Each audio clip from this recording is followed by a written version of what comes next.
তো আসসালামু আলাইকুম এভরিওয়ান, আশা করি আপনারা ভালো আছেন। তো আপনারা এখানে দেখতেই পাচ্ছেন যেখানে গাজর রাখা আছে। তো আজকে আমি আপনাদের দেখাবো গাজরটা কীভাবে রং করতে হয় এবং কীভাবে আঁকতে হয়। তো এখানে দেখিয়ে দিচ্ছি। প্রথমে আমরা দুটো গুল দিয়ে নিব। তো আমি প্রথমে এঁকে ফেলেছিলাম, আর এরপর আমরা এভাবে একটা ভি এঁকে নিব। তো ভালো করে ভিটা এঁকে নিই। দেখতে পাচ্ছি ভিটা এঁকে নিয়েছি। এরপর আমরা নিচে তো কোনাটুকু সমান করে দেব। এরপর আমরা এই কোনাটুকু ভালো করে একটুখানি ঘাড়ো করে নেব, যারা যারা এরপর একটুখানি ফাঁকা করে দিব। এরপর একটু বাঁকা বাঁকা করে দিব, যেরকম এরকম। আর এখানে কিন্তু দাগ দিয়ে নিব। হ্যাঁ, এই গাছটা আঁকা খুবই কঠিন লাগে যারা যারা প্রথম আঁকতে যায়। আমার তো পুরো দম টাইপের হয়ে গেছে।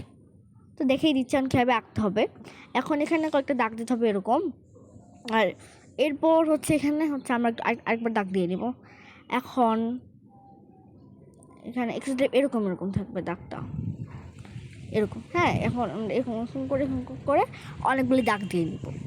তো একটার উপর আরেকটা জয়েন্ট থাকবে। আমি এখানে দেখানোর জন্য এভাবে করেছি। যেটা এরকম দেখতেই পাচ্ছেন। তো এখন আমি এটা মুছে নিলাম। এখন আসলো কালারের পালা। চলেন দেখি। প্রথমে আমরা এই কালারটা নিয়ে নিব। এটা একটা রেডিশ কালার, কিন্তু রেড না, অরেঞ্জ রেডিশ মিলিয়ে। আর এখানে আমি এক কর্নার দিয়ে নেব। কর্নারে সবটুকু দেওয়া যাবে না। এক কর্নার দিয়ে নিচ্ছি জিনিসটাকে আমি।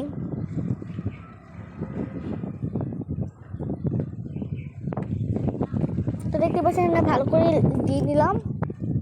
এখন আমি এই কমলা কালারটা দিব। এই কমলা কালারটা এভাবে দিতে হবে। এটাকে একটু মিশিয়ে দিতে হবে। তো মিশিয়ে দেওয়ার পর আমাদেরকে জিগজ্যাগ করে এখান থেকে বের করে নিয়ে আসবো। এইভাবে বের করে নিয়ে আসতে হবে। আর একটু চেষ্টা করে বেশি করে নিয়ে আসা।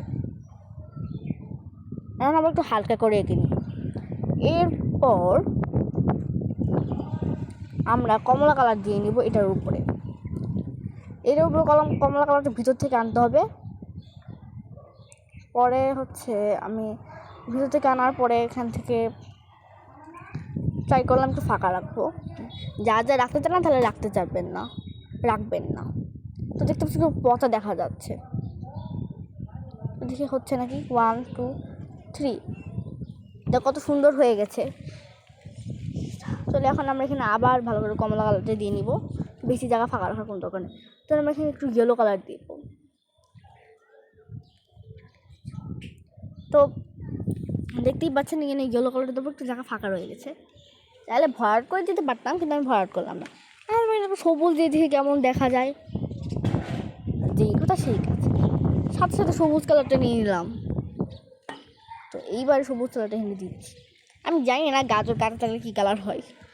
আমি গাজর তো সবসময় হলুদ কমলা কালারে দেখেছি। তো এই কেমন পচা দেখা যাচ্ছে।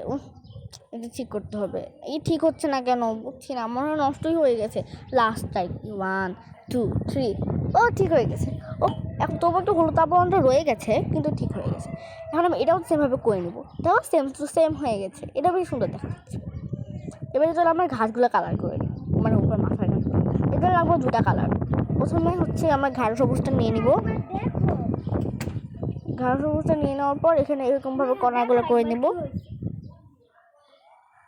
নেওয়ার পর আমি এইভাবে ইয়ে করে নেব। আমি টোন দিয়ে নেব লম্বা লম্বা।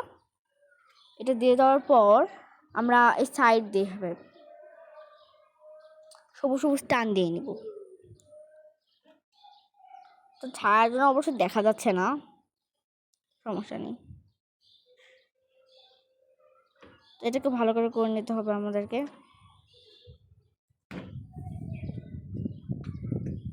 দেখতে পাচ্ছেন আমি এই যে কালারটা করেছিলাম, আমি তো এটা ভিডিও অন করতে ভুলে গেছিলাম ভাই। তো তাই জন্য এই কালারটাকে আমি দেখাতে পারলাম না, কিন্তু এইভাবে করতে হবে। তো এইবারে আমাদের এখানে একটুখানি আমরা কী যেন বলে এটা ছায়া দিয়ে নিচ্ছি। তো ছায়া দেওয়ার পর কেমন দেখা যাচ্ছে আপনারা নিজেই একবার করে দেখুন। আমি কিন্তু এটা পেন্সিল দিয়ে দিয়েছি, কারণ যাতে করে পরে আমি আবার মুছতে পারি। আজকের মতন টাটা।